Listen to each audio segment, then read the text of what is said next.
கள்ளக்குறிச்சியில் கள்ளசாராயம் விற்பனை செய்த வியாபாரிகளின் வீட்டுக் கதவுகளில் முதலமைச்சர் மு.க.ஸ்டாலின் மற்றும் திமுக ஸ்டிக்கர்கள் ஒட்டப்பட்டிருப்பதை எதிர்க்கட்சித் தலைவர் எடப்பாடி பழனிசாமி வீடியோ வெளியிட்டு நிரூபித்துள்ளார். அந்த இறந்தவருடைய உடலுக்கு அஞ்சலி செலுத்துகின்ற விதமாக சென்று கொண்டிருந்த பொழுது பொதுமக்கள் தெரிவித்தாங்க. இன்றைக்கு திமுகவை சேர்ந்த 2 கவுன்சிலர்கள் இதற்கு உடந்தையாக இருந்தார் என்று சொல்றார்கள். அவர்களுக்கு மேலிடம் அந்த மாவட்டத்தைச் சேர்ந்த முக்கிய நிர்வாகிகள் எல்லாம் உடந்தையாக இருந்தா சொல்றாங்க. அதெல்லாம் விசாரிக்கவே இல்லை. காவல்துறை அதெல்லாம் விசாரிக்கவே இல்லை. இந்த அரசாங்கத்திலிருந்து எந்த செய்தியும் இல்லை. ஆனா அவருடைய கட்சிக்காரர்களை காப்பாற்றுவதிலே குறிக்கோளா இருக்கிறாங்க. அது மட்டும் இல்ல, அந்த கள்ளச்சாராய விற்பனை செய்த அந்த இதுல பாத்தீங்கன்னா கதவுல இப்படித்தான் இருக்குது. ஆளுங்கட்சி சேர்ந்த போட்டோ ஒட்டி இருக்குது.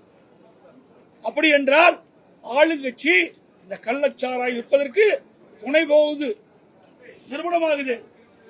இப்படியெல்லாம் ஆட்சி அதிகாரத்தை வைத்து இந்த கள்ளச்சாராய் விற்பனை செய்ததன் மூலமாக மதிக்க முடியாத இன்றைக்கு 50க்கும் மேற்பட்ட உயிர்கள் இழந்திருக்கின்றோம். இன்னும் பல பேர் அபாய கட்டத்தில் இருப்பதாக மருத்துவர்கள் தெரிவிக்கின்றார்கள். இதையெல்லாம் வன்மையாக கண்டிக்கிறோம். செய்திகளை உள்ளது உள்ளபடி தெரிந்து கொள்ள ரெஃப்ளெக்ட் நியூஸை சப்ஸ்கிரைப் பண்ணுங்க.